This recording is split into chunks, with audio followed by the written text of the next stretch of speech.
Hey, what's up, guys? Welcome back to another episode of the Daily Crypto News. With you, as always, myself, vibing. Got my brother with me, Mr. Scott Tripp, aka the Crypto Beast. As you guys know by now, we like to take a couple minutes out of our day, kind of go through some of the crypto news article headlines, bring them to your attention, and see what you guys think about them.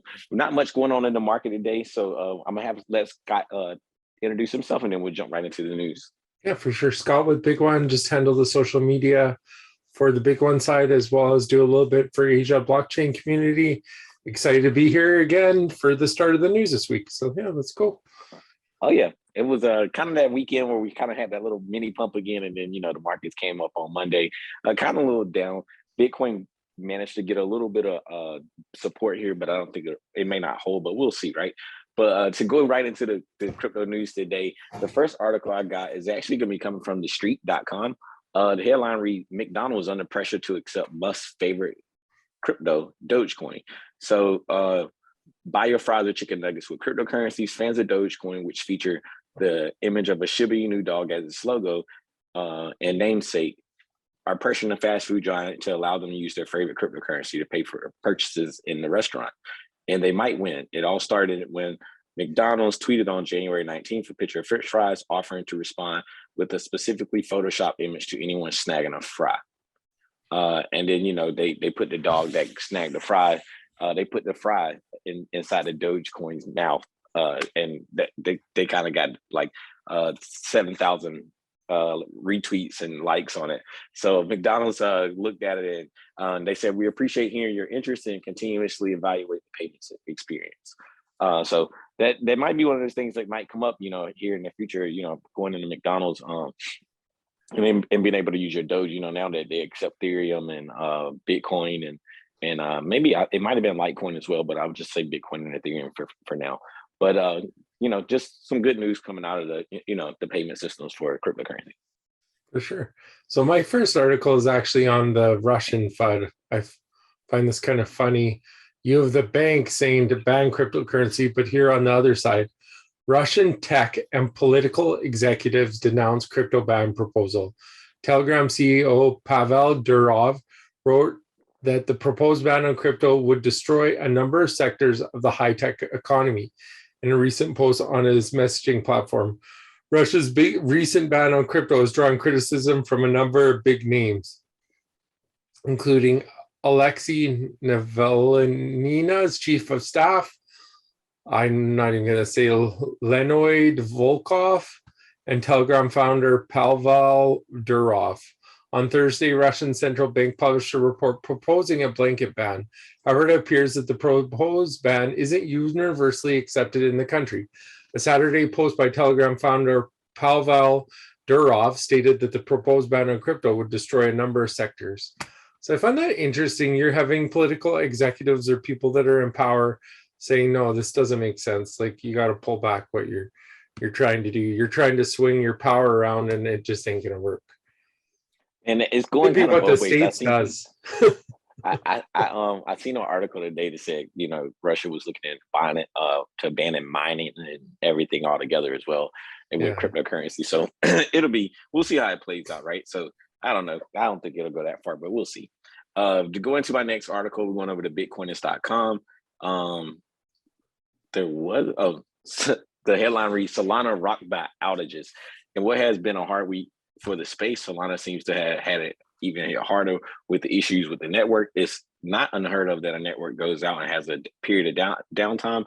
In fact, with the rate of adoption, it has become somewhat of expected as networks to go over their expected capacities. One of the things that has not been expected, though, is how frequent these blackouts should occur. And for Solana, it has been a few. The network had a become neutral alternative to Ethereum at the burst into the limelight last year. But with Solana coming, as a shiny alternative, the users flocked to it, and they had a really high adoption rate. But just again, another 2-day crash over the weekend, and the network just hasn't been able to hold up substantially. So it's going to be interesting to see how this goes when we think about Solana, and you can see that the network's been affected because you can see it in the price. And I've seen that a bunch of people got liquidated because of the outage too as well.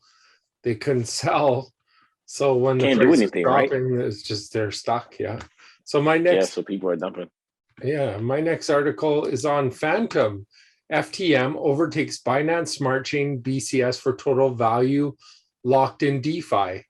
As the wider cryptocurrency market still suffers, DeFi is alive and well. Phantom now has a greater total value locked than Binance Smart Chain. The network of networks has a total value of $11.73 billion, or 6% of the TVL of DeFi.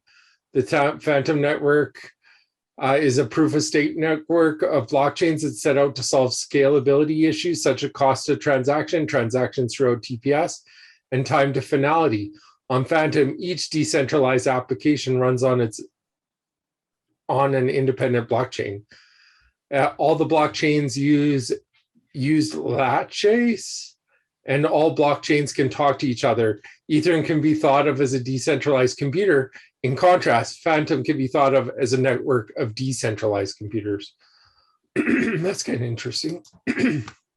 Yeah, I mean, Phantom has been doing a great thing over the last year, and they continue to do well with their innovation. And you can see it with people locking in TVL. That means that people are using it to build on. So that's really good news for the Phantom ecosystem and Phantom holders.